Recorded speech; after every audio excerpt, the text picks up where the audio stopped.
Capítulo 3. Quais livros compõem o Novo Testamento?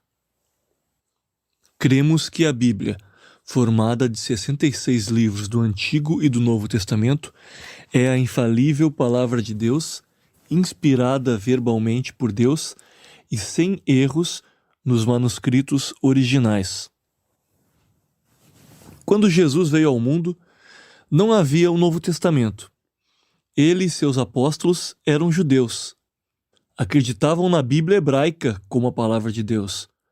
Nosso Antigo Testamento, em hebraico, era a Bíblia deles. Não havia outros escritos inspirados na mente de Jesus e de seus primeiros seguidores. Isso é importante quando consideramos a forma como o Novo Testamento chegou à existência e a ter autoridade idêntica à do Antigo Testamento. Jesus e os primeiros cristãos eram pessoas da Bíblia, ou seja, eles viviam e respiravam o ar da autoridade bíblica. Reconheciam a existência de um cânon de livros, a Bíblia hebraica, que tinha autoridade plena sobre a vida deles. O conceito de cânon, uma regra autoritária e escrita dada por Deus, não era estranho a eles. Era admitido como parte de sua cultura judaica. À luz de nossa atmosfera relativamente secular, é difícil imaginarmos quão proeminente e inquestionável eram essas escrituras para os judeus do século I.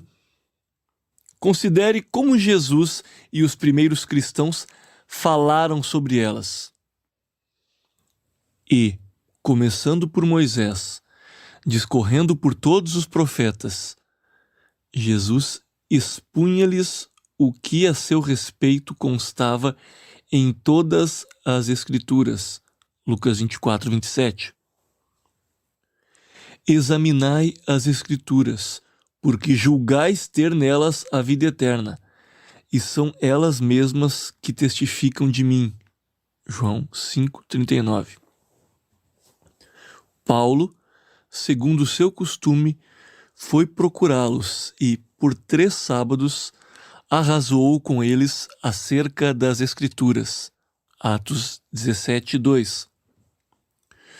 Tudo quanto, outrora, foi escrito para o nosso ensino, foi escrito a fim de que, pela paciência e pela consolação das Escrituras, tenhamos esperança. Romanos 15 e 4. O que isso significa em relação ao surgimento do cânon de escritura do Novo Testamento é tanto positivo como negativo. Positivamente, o conceito de um povo regido por um cânon de escritos autoritários já era proeminente. Portanto, não era estranho para a igreja primitiva que, organicamente, se desenvolveu no solo do judaísmo do século I, ser um povo regido por um cânon de escritos autoritários. De fato, teria sido estranho se não fossem governados por esse livro.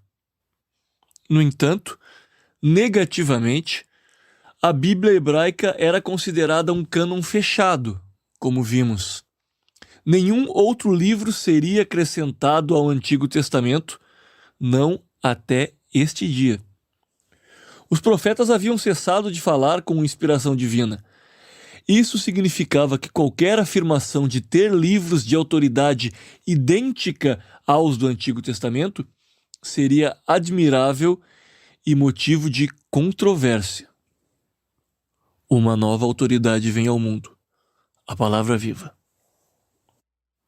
Mas o que mudou tudo foi a singularidade de Jesus Cristo. Deus não mandou um novo livro ao mundo. Ele mandou seu Filho ao mundo. Como diz um livro do Novo Testamento, havendo Deus outrora falado muitas vezes e de muitas maneiras aos pais pelos profetas, nestes últimos dias nos falou pelo Filho, a quem constituiu herdeiro de todas as coisas, pelo qual também fez o universo. Hebreus 1, 1 e 2. O que abriu o caminho para um novo cânon de escritos autoritativos não foi a chegada de novos porta-vozes de Deus, que seriam chamados apóstolos, mas, em vez disso, foi a própria chegada de Deus. No princípio era o Verbo, e o Verbo estava com Deus, e o Verbo era Deus. E o Verbo se fez carne e habitou entre nós, cheio de graça e de verdade, e vimos a sua glória, glória como do unigênito do Pai. João 1:1, 14. Não surpreendentemente, Jesus, o Filho de Deus, foi reconhecido por seus seguidores como quem possuía autoridade igual às ou além das Escrituras do Antigo Testamento. Isso foi o que ele reivindicou para si mesmo. A glória de Deus encarnado criaria e confirmaria no coração de seu povo a existência de um novo cânon de Escritura. As afirmações chocantes de Jesus sobre si mesmo criou uma nova autoridade no mundo. Uma autoridade igual a e além da Escritura hebraica. Isso sempre tem sido uma pedra de tropeço para aqueles que não reconhecem a natureza admirável do que aconteceu na vinda de Jesus. Deus mesmo entrou no mundo como o Deus homem. Todos os esforços para tornar Jesus um mestre judeu não divino, notável e até mesmo revolucionário, se destroçam, vez após vez, nas afirmações chocantes que ele faz a respeito de si mesmo, até mesmo em lugares nos quais menos esperaríamos. Por exemplo, o Sermão do Monte. 100 anos atrás, houve um liberalismo, que conta com representantes até hoje, que amava o Sermão do Monte como a coletânea mais radical dos ensinos de Jesus. Nesse sermão, os antigos liberais esperavam livrar-se das afirmações mitológicas sobre uma pessoa sobrenatural e, no lugar disso, achar uma religião simples da paternidade de Deus, a irmandade dos homens e a ética do amor. Eles amavam as seguintes palavras desse famoso sermão. Bem-aventurados os pacificadores, Mateus 5:9. Tudo quanto, pois, quereis que os homens vos façam, assim fazei-o vós também a eles, Mateus 7:12. Não julgueis, para que não sejais julgados, Mateus 7:1. Amai os vossos inimigos e orai pelos que vos perseguem, Mateus 5:44. No entanto, quando eles pensavam em Jesus como um mestre semelhante a Moisés, Confúcio, Mahatma ou Mao, repentinamente, bem ali no Sermão do Monte, os imperiosos e sobrenaturais eu, me ou meu os indignavam. Nem todo o que me diz, Senhor, Senhor, entrará no reino dos céus, mas aquele que faz a vontade de meu Pai que está nos céus. Muitos, naquele dia, hão de dizer-me, Senhor, Senhor, porventura não temos nós profetizado em teu nome, e em teu nome não expelimos demônios, e em teu nome não fizemos muitos milagres? Então lhes direi explicitamente, nunca vos conheci. Apartai-vos de mim, os que praticais a iniquidade. Mateus 7, 21-23. Isso é chocante. Imagine ouvir um mestre judeu comum falando isso. Ele diz, no julgamento final, eu serei aquele a quem vocês prestarão contas. Estarei lá como juiz e decidirei quem entra no céu e quem vai para o inferno. Em outras palavras, esse mestre do Sermão do Monte diz que é o juiz do universo. Isso é simplesmente impressionante. Esse discurso causaria, por fim, a morte de Jesus. Mas o esplendor da glória de Deus nessa autoridade também faria surgir o cânon do Novo Testamento. Ou, novamente, no primeiro capítulo do Sermão do Monte, Mateus 5,17, Jesus nos deixa chocados com suas afirmações. Pensamos que ele vai dizer: não pensem que vim para abolir a lei ou os profetas. Eu vim para confirmá-los. Isso não é o que ele diz. Jesus diz: não vim para aboli-los, mas para cumpri-los. A glória de Deus que provou a realidade de Deus aos profetas do Antigo Testamento se cumpriu em Jesus. Ele era a luz da glória de Deus no mundo. Respondeu-lhes Jesus: ainda por um pouco a luz está convosco, ainda enquanto tendes a luz. João 12,35. Todavia, muitos não viram seu esplendor como a luz da glória de Deus, e, embora tivesse feito tantos sinais na sua presença, não creram nele. João 12,37. O apóstolo João explicou essa cegueira ao citar o profeta Isaías. Cegou-lhes os olhos e endureceu-lhes o coração. João 12,40, Isaías 6:10. Em seguida, João dá esta explicação impressionante. Isso disse Isaías porque viu a glória dele, de Jesus, e falou a seu respeito. João 12,41. Em outras palavras, a luz do mundo que andava entre eles na pessoa de Jesus é a luz da glória de Deus revelada em Isaías 6. E essa é a base de como os discípulos e nós chegam a saber que as palavras de Jesus são verdadeiras. Jesus não era apenas outro membro de uma extensa linha de homens e profetas sábios. Ele era o fim da linha. Em sua própria pessoa e obra, a lei e os profetas se cumpriram. Essa é a razão pela qual, 6 vezes em Mateus 5, Jesus confrontou de modo impressionante a Escritura e a tradição, com suas palavras supremamente autoritárias. Eu, porém, vos digo. Mateus 5, 22, 28, 32, 34, 39 e 44. E, quando as bem-aventuranças estão parecendo as palavras de um sábio guia espiritual, Jesus nos diz que somos bem-aventurados por sermos injuriados por causa dele. Não de Deus, mas dele.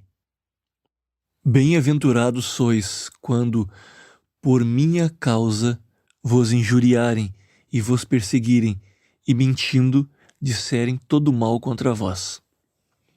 E, além disso, Jesus diz que podemos nos regozijar nesse dia porque estamos na mesma categoria dos profetas que foram perseguidos por causa de Deus. Ser um seguidor de Jesus é ser recompensado como os profetas de Deus. O fato é que a majestade divina da pessoa de Jesus está entrelaçada em cada área dos ensinos de Jesus. Não há no Novo Testamento um retrato de Jesus como um mero professor de ética humano. Há apenas o Senhor da glória, o cumpridor da história, o juiz do universo. Uma autoridade acima das Escrituras.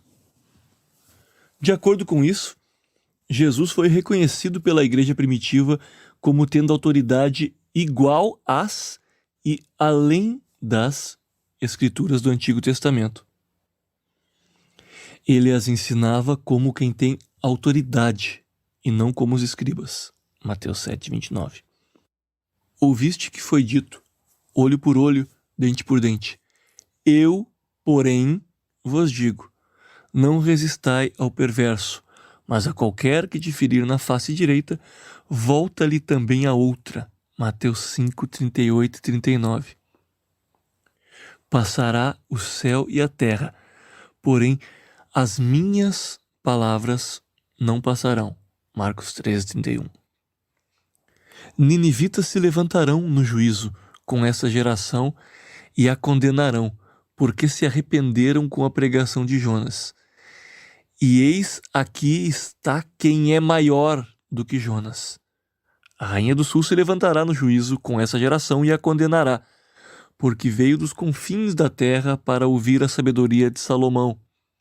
E eis aqui está quem é maior do que Salomão. Mateus 12, 41 e 42. Eu sou o caminho, e a verdade e a vida. Ninguém vem ao Pai, senão por mim. João 14 e 6. Jesus, aproximando-se, falou-lhes, dizendo: toda autoridade me foi dada no céu e na terra. Mateus 28, 18. A conclusão aqui é que a pessoa e o ensino de Jesus tem de levar, inevitavelmente, a uma expansão do cânon da igreja primitiva. Um povo que, por séculos, esteve acostumado a ser governado por uma revelação escrita de Deus, a Bíblia hebraica, agora é confrontado com o próprio autor divino de cada livro. 1 Pedro 1,11. Presente na forma humana, ensinando com absoluta autoridade. A glória de Deus que se manifestou na palavra de Deus no Antigo Testamento veio ao mundo. E o Verbo se fez carne e habitou entre nós, cheio de graça e de verdade, e vimos a sua glória, glória como do unigênito do Pai. João 1,14.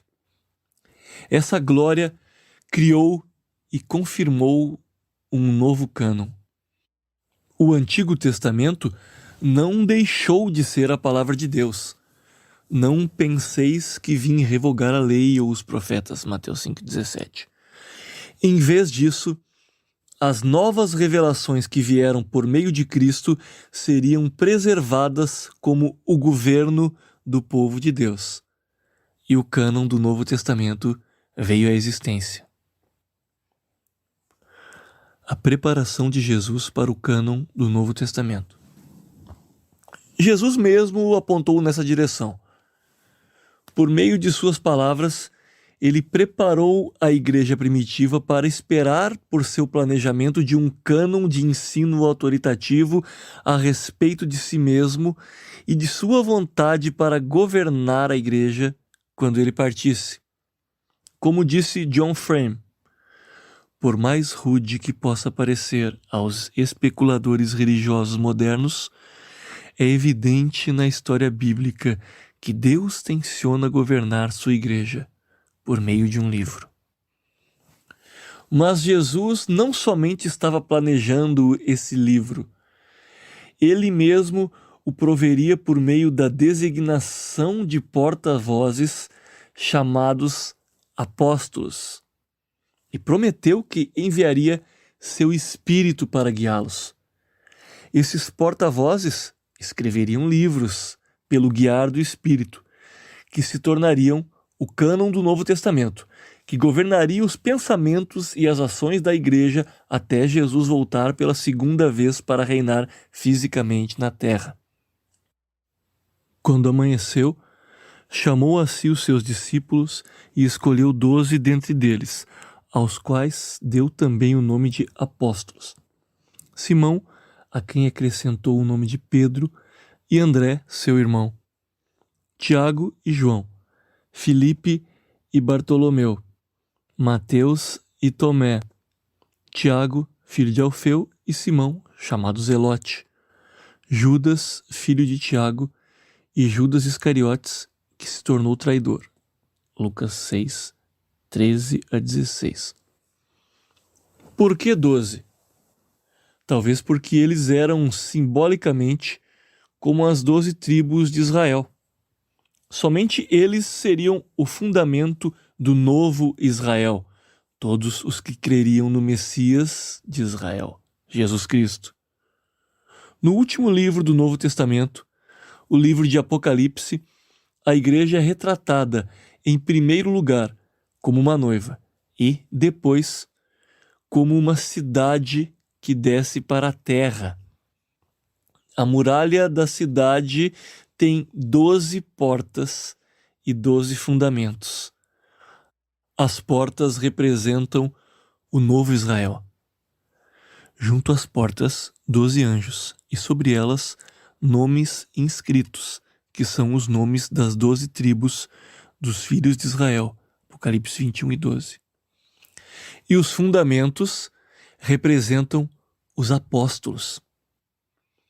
A muralha da cidade tinha 12 fundamentos, e estavam sobre estes os 12 nomes dos 12 apóstolos do Cordeiro. Apocalipse 21 e 14. Foi assim que a igreja primitiva entendeu o que Jesus estava fazendo quando escolheu 12 apóstolos. Os apóstolos ensinariam a igreja, e o ensino deles se tornaria o fundamento da igreja em perpetuidade.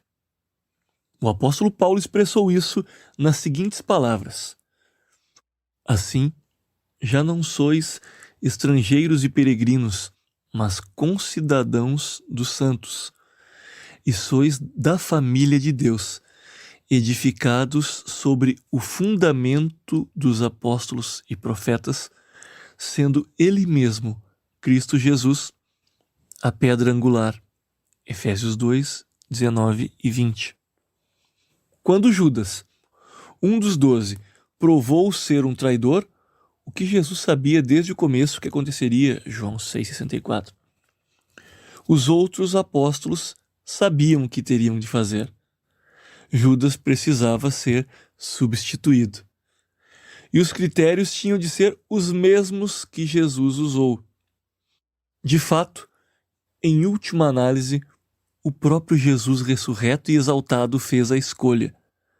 O líder dos 11 se levantou e disse: é necessário, pois, que dos homens que nos acompanharam todo o tempo que o Senhor Jesus andou entre nós, começando no batismo de João, até o dia em que dentre nós foi levado às alturas, um destes se torne testemunha conosco da sua ressurreição. Então, propuseram 2, José, chamado Barsabás, cognominado o Justo, e Matias. E, orando, disseram: Tu, Senhor, que conheces o coração de todos, revela-nos qual destes 2 tens escolhido para preencher a vaga neste ministério e apostolado, do qual Judas se transviou, indo para o seu próprio lugar. E os lançaram em sortes, vindo a sorte recair sobre Matias, sendo-lhe, então, votado o lugar com os 11 apóstolos. Atos 1, 21 a 26. Jesus promete o Espírito da Verdade. Jesus não somente havia planejado que haveria porta-vozes autorizados que proveriam o ensino alicerçador para a igreja, como também prometeu enviar o Espírito Santo para guiá-los no que deveriam ensinar. Na noite anterior à crucificação, Jesus disse aos 12: Isso vos tenho dito, estando ainda convosco, mas o Consolador, o Espírito Santo, a quem o Pai enviará em meu nome, esse vos ensinará todas as coisas e vos fará lembrar de tudo o que vos tenho dito. João 14, 25 e 26. E tenho ainda muito que vos dizer, mas vós não o podeis suportar agora. Quando vier, porém, o Espírito da Verdade, Ele vos guiará a toda a verdade, porque não falará por si mesmo, mas dirá tudo o que tiver ouvido e vos anunciará as coisas que hão de vir. Ele me glorificará, porque há de receber do que é meu e vô-lo-á de anunciar. João 16, 12 a 14. O ensino terreno de Jesus não era tudo que ele tinha para dizer à sua igreja. Tenho ainda muito que vos dizer. Seu plano era completar seu ensino basilar para a igreja, Efésios 2:20, por meio do Espírito Santo. Quando vier, porém, o Espírito da verdade, ele vos guiará a toda a verdade. O que a igreja precisava saber sobre a glória de Cristo e não foi totalmente revelado em seu ministério terreno, seria completado pelo ministério do Espírito Santo. Ele me glorificará. A promessa de que o Espírito revelaria a glória de Cristo nos alerta quanto à maneira como as Escrituras seriam confirmadas na vida da igreja primitiva. A luz dessa glória resplandeceria por meio da palavra inspirada no coração do povo de Deus e confirmaria a origem e o caráter divino das Escrituras. 2 Coríntios 4, 4 a 6. Paulo e os 12. O apóstolo Paulo não esteve com os 12 apóstolos originais, mas ele escreveu 13 dos 27 livros que agora são o nosso Novo Testamento. O lugar de sua autoridade fundamental na igreja primitiva, com os 12, foi totalmente estabelecido durante seu tempo de vida. Como ele chegou a ter autoridade apostólica? Paulo foi chamado pelo Cristo ressuscitado para ser um apóstolo para os gentios. Começou uma de suas mais antigas cartas desta maneira: Paulo, apóstolo não da parte de homens, nem por intermédio de homem algum, mas por Jesus Cristo e por Deus Pai, que o ressuscitou dentre os mortos. Gálatas 1:1. A princípio, essa foi uma surpresa duvidosa para os 12. Mas, depois de se reunir com eles, Paulo relatou: Antes, pelo contrário, quando viram que o evangelho da incircuncisão me fora confiado, como a Pedro o da circuncisão, pois aquele que operou eficazmente em Pedro para o apostolado da circuncisão, também operou eficazmente em mim para com os gentios. E quando conheceram a graça que me foi dada, Tiago, Cefas e João, que eram reputados colunas, me estenderam, a mim e a Barnabé, a destra de comunhão, a fim de que nós fôssemos para os gentios e eles para a circuncisão, recomendando-nos somente que nos lembrássemos dos pobres, o que também me esforcei por fazer. Gálatas 2, 7 a 9. Assim, Paulo foi aceito e confirmado pelos 12 como um apóstolo genuíno do Senhor Jesus. Paulo mesmo ficou totalmente chocado com o fato de que o Senhor Jesus ressurreto interveio em sua vida quando perseguia os cristãos. Atos 9, 1 a 9. Ele reconheceu que o Cristo ressuscitado havia aparecido a Cefas e depois aos 12. Em seguida, foi visto por mais de 500 irmãos de uma só vez, dos quais a maioria sobrevive até agora, porém alguns já dormem. Depois, foi visto por Tiago, mais tarde, por todos os apóstolos. 1 Coríntios 15, 5 a 7. E depois, num sentido de indignidade surpreendente, Paulo disse: E, afinal, depois de todos, foi visto também por mim, como por um nascido fora de tempo, porque eu sou o menor dos apóstolos, e não sou digno de ser chamado apóstolo, pois persegui a igreja de Deus. Mas, pela graça de Deus, sou o que sou, e a sua graça que me foi concedida não se tornou vã. Antes, trabalhei muito mais do que todos eles. Todavia, não eu, mas a graça de Deus comigo. 1 Coríntios 15, 8 a 10. Como um apóstolo que possuía autoridade igual à dos 12, Paulo experimentou o cumprimento da promessa de Jesus sobre o Espírito Santo para guiar seu ensino. Ele falou repetidas vezes a respeito da autoridade que o Senhor lhe dera para a edificação das igrejas.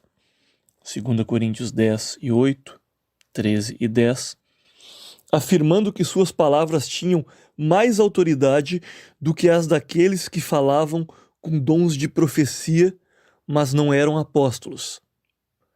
Se alguém se considera profeta ou espiritual, reconheça ser mandamento do Senhor o que vos escrevo. E se alguém o ignorar, será ignorado. 1 Coríntios 14, 37, 38. Paulo como autor da Escritura. Essa é uma afirmação admirável de autoridade. Em que estava alicerçada? Estava alicerçada no fato de que ele tinha visto o Jesus Cristo histórico e ressurreto, e sabia que esse Jesus, como o Senhor do universo, o havia comissionado como um apóstolo e enviar o Espírito Santo de um modo especial para cumprir o que ele prometera quando esteve na terra. O Espírito Santo, a quem o Pai enviará em meu nome, esse vos ensinará todas as coisas e vos fará lembrar de tudo o que vos tenho dito.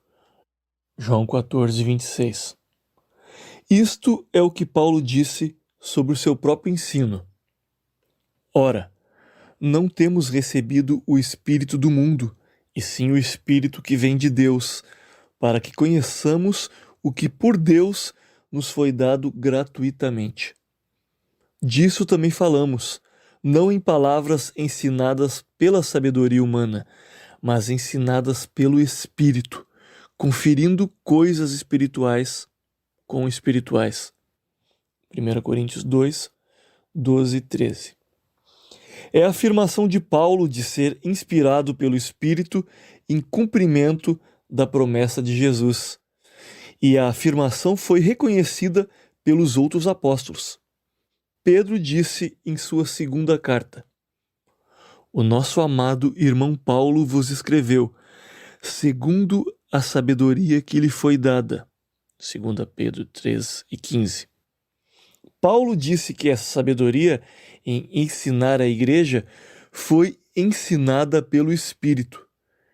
Pedro disse que lhe foi dada.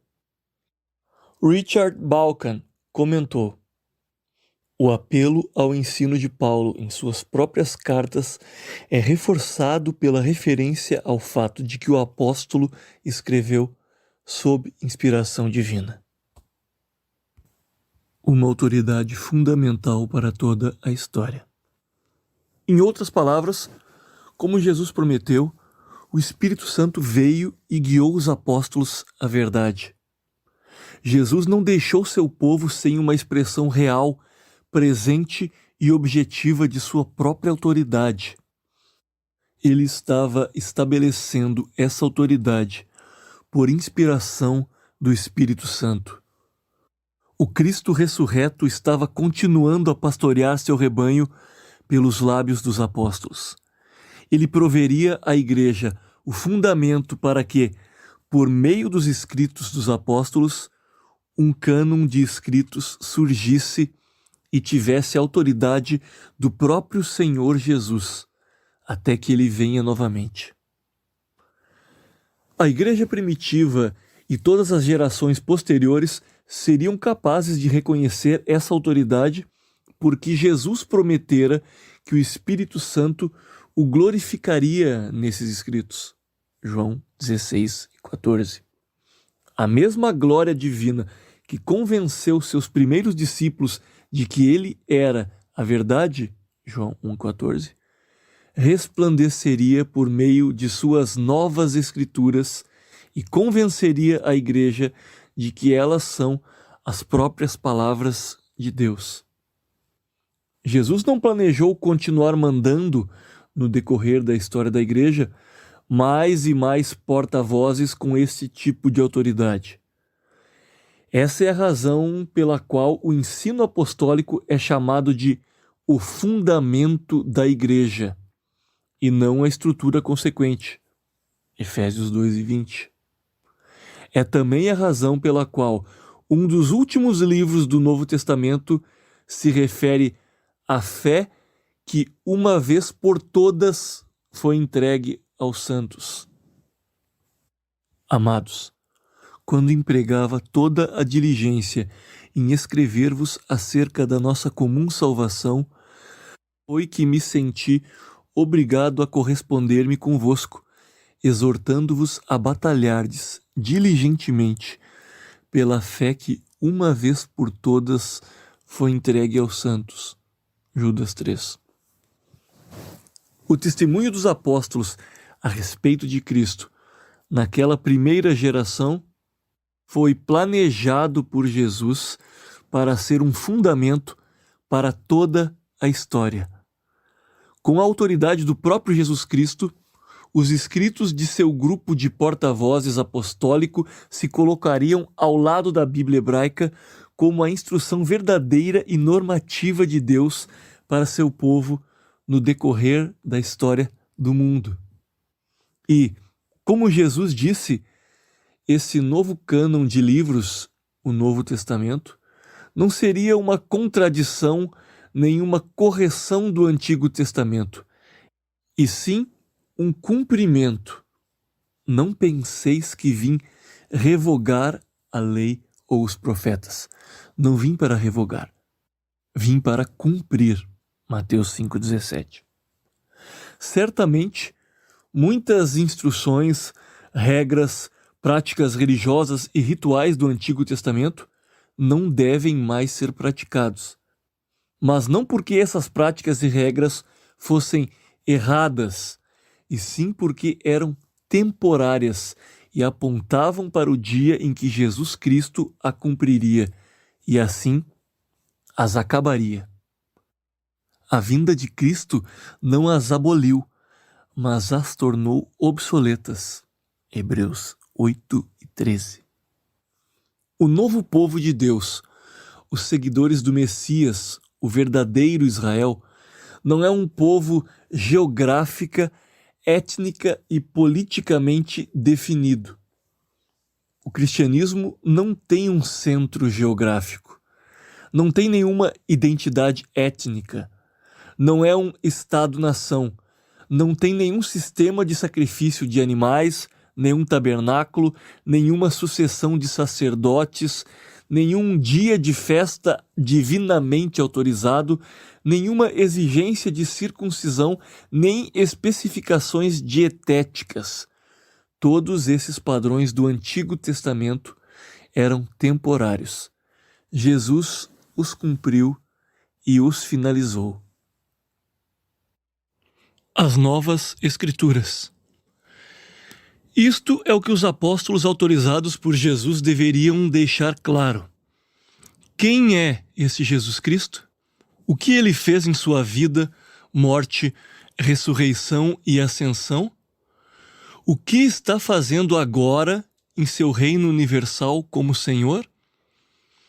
O que ele fará quando vier de novo? Qual é a missão de sua igreja? Qual é o caminho de salvação para o mundo e a maneira como seu povo deve viver até que ele venha? Isso é o que o Novo Testamento ensina. Assim, o Novo Testamento completa o Antigo Testamento sem anular sua autoridade nem contradizer sua verdade. É a palavra do Cristo ressurreto, por meio do Espírito Santo, guiando seu povo em seu entendimento a respeito de como a obra de Deus no mundo registrada e celebrada no Antigo Testamento, deve ser completada no restante da história. Assim, no próprio Novo Testamento, os escritos dos apóstolos foram tratados em igualdade com os escritos do Antigo Testamento, inspirados por Deus. Por exemplo, o apóstolo Pedro entendeu os escritos de Paulo como parte de um cânon de escritura que se ampliava ao lado do Antigo Testamento. Já vimos que Pedro considerou os escritos de Paulo inspirados pelo Espírito Santo. Agora, observamos que ele também os viu em igualdade com o cânon do Antigo Testamento. Pedro escreveu: Paulo vos escreveu para falar acerca destes assuntos, como, de fato, costuma fazer em todas as suas epístolas, nas quais há certas coisas difíceis de entender, que os ignorantes e instáveis deturpam, como também deturpam as demais escrituras, para a própria destruição deles. 2 Pedro 13:16. Se eu dissesse Abraham Lincoln e outros presidentes são dignos de estudo sério, é claro que estou considerando Lincoln um dos presidentes. De modo semelhante, nesse versículo, quando Pedro se refere aos escritos de Paulo e às demais escrituras, considera os escritos de Paulo escritura.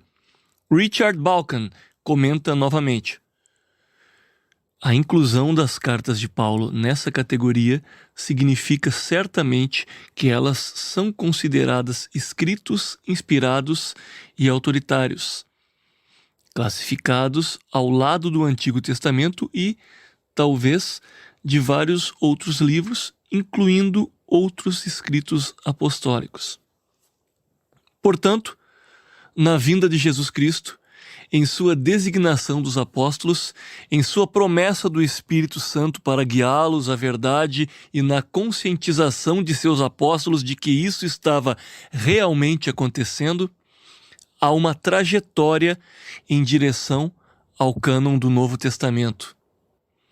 Esse cânon proporcionaria um registro verdadeiro e confiável da vida e dos ensinos de Jesus, bem como das doutrinas fundamentais de seus porta-vozes autorizados. Discernir quais escritos eram o cumprimento da promessa de Jesus aos apóstolos foi o que restou para a igreja primitiva fazer. Discernindo quais livros são apostólicos. O surgimento de ensinos heréticos e o aparecimento de livros espúrios que afirmavam ter origem apostólica desencadearam o processo de definição do cânon. Como isso aconteceu? Do que temos visto até aqui, não é surpreendente que a característica predominante de um escrito em estabelecer sua autoridade na igreja primitiva era sua ligação com a autoridade de Jesus por meio de sua apostolicidade. O que significa apostolicidade?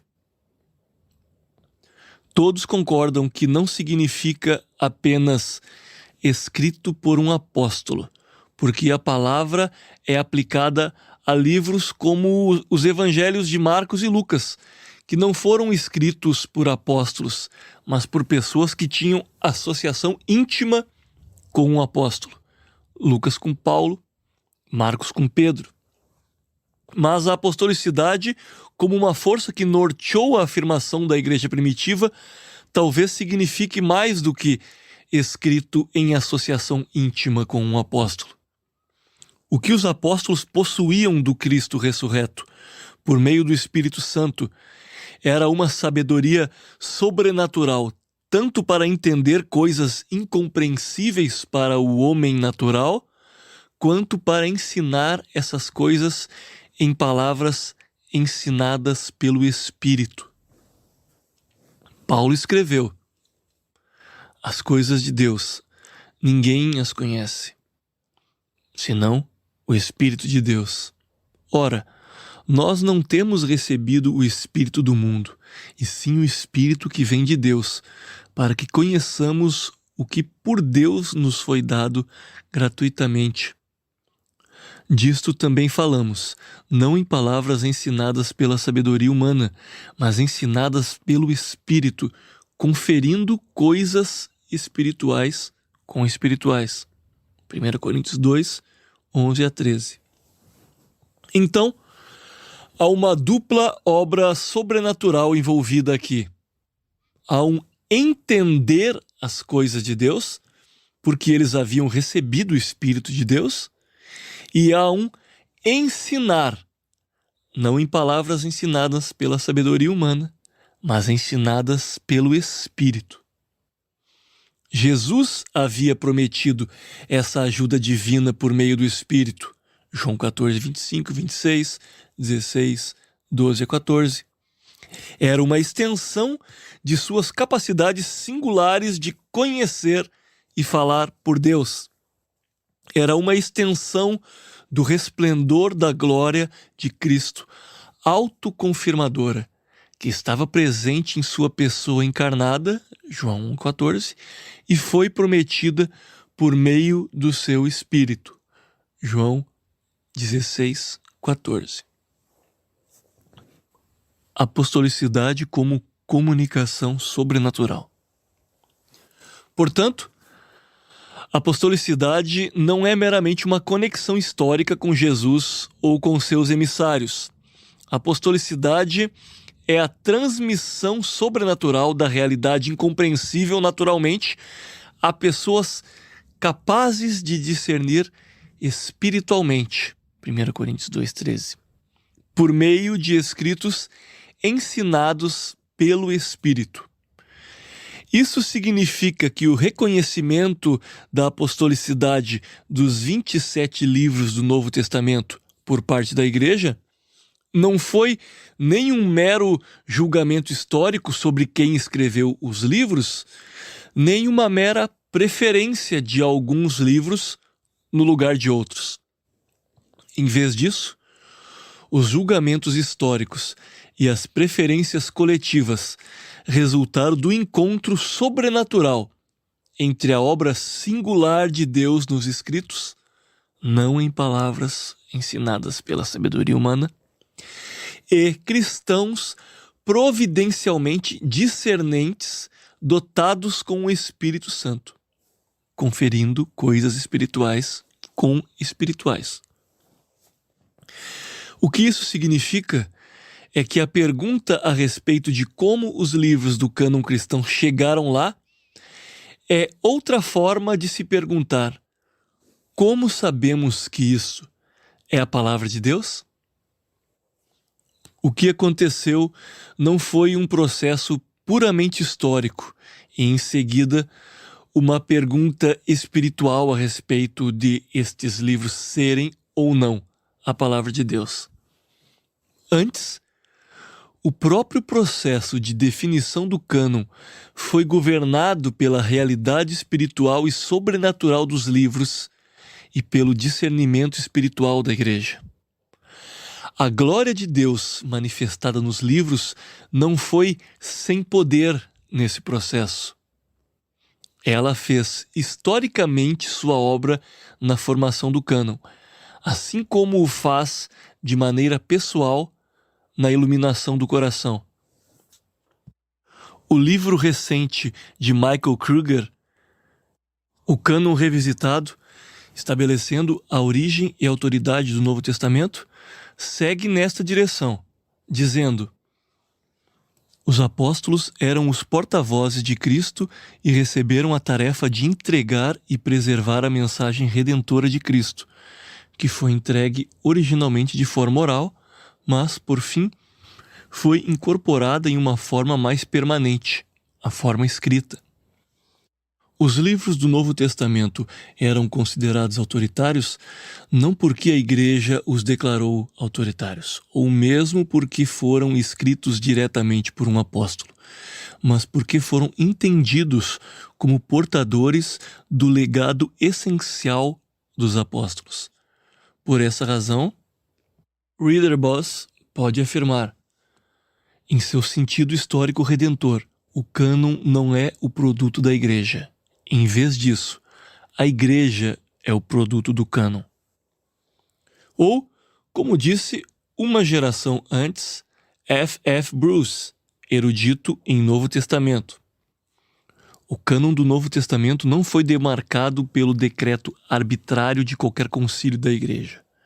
Quando, por fim, um concílio da Igreja, o Sínodo de Hipona, em 393 d.C., listou os 27 livros do Novo Testamento, isso não lhes conferiu qualquer autoridade que já não possuíssem, mas apenas registrou sua canonicidade anteriormente estabelecida. Essa lista de livros, com as tradicionais conexões apostólicas, consiste de Mateus, apóstolos; Marcos, intérprete e assistente de Pedro, como escreve Papias, bispo de Hierápolis, 60 a 140 d.C. Marcos se tornou intérprete de Pedro e escreveu acuradamente tudo o que lembrou. Lucas, um companheiro e associado íntimo de Paulo, conhecido do livro de Atos. João, apóstolo. 13 epístolas de Paulo, apóstolo. Hebreus, do círculo paulino, como vemos em Hebreus 13, 23, em que o autor se refere ao irmão Timóteo. Tiago, irmão de Jesus, que esteve intimamente associado com os 12 apóstolos originais, Gálatas 1,19. 1º e 2º Pedro, apóstolo. 1º, 2º e 3º João, apóstolo. Judas, irmão de Jesus e Tiago. Judas 1, Mateus 13, 55.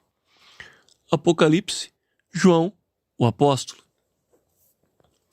Lealdade fascinante.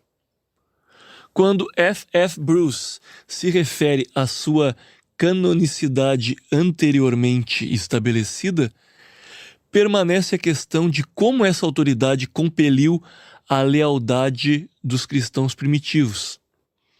Temos argumentado que essa pergunta e nossa pergunta sobre a origem, a veracidade e a autoridade divinas da Bíblia são essencialmente a mesma. O que isso significa para nosso livro é que devemos apoiar nossos capítulos no cânon e avançar para a questão mais fundamental de como qualquer um de nós pode saber que esses livros são a palavra de Deus. Nossa pergunta é a mesma que a Igreja enfrentou quando o cânon estava surgindo. O que temos visto é que os 27 livros que compõem nosso Novo Testamento se desenvolveram organicamente do aparecimento de uma nova autoridade no mundo. Jesus Cristo não era meramente um grande e último profeta. Era a presença de Deus na carne. Portanto, ele confirmou, cumpriu e esteve acima da autoridade do Antigo Testamento. De acordo com isso, sua própria autoridade se estenderia sobre o novo povo de Deus que ele estava chamando à existência. Ele planejou isso e enviou seu Espírito para garantir que os apóstolos fossem guiados a toda a verdade. Eles falariam com essa autoridade por meio do Espírito e glorificariam a Cristo. A manifestação dessa glória pelos escritos inspirados e apostólicos confirmaria para a igreja primitiva, como o faz ao povo de Deus hoje, que esses escritos são a palavra de Deus. Era inevitável que, ao abordar a pergunta quais livros compõem o Novo Testamento, lidássemos com a pergunta: como sabemos que esses livros são a palavra de Deus? Portanto, em um sentido, estamos nos antecipando. Essa pergunta será respondida mais completamente nos capítulos 8 a 17. Mas, se os indicadores parecem provocantes agora, que isso seja encorajador e não frustrante. A explicação mais completa virá mais adiante. Por ora, Basta ressaltar que as forças espirituais que operaram na confirmação do cânon do Novo Testamento para a Igreja são as mesmas forças espirituais que operam hoje na confirmação das Escrituras para os cristãos. Há mais 2 passos que devemos tomar antes de nos focarmos em como saber que esses livros são a palavra de Deus. Primeiro, no capítulo seguinte, precisamos fazer a seguinte pergunta: temos as próprias palavras que os escritores do Novo Testamento escreveram? Elas foram preservadas fielmente para nós? Segundo, precisamos perguntar, nos capítulos 5 a 7, o que realmente as Escrituras afirmam a respeito de si mesmas. Disse-me o Senhor: viste bem, porque eu velo sobre a minha palavra para a cumprir. Jeremias 1 e 12.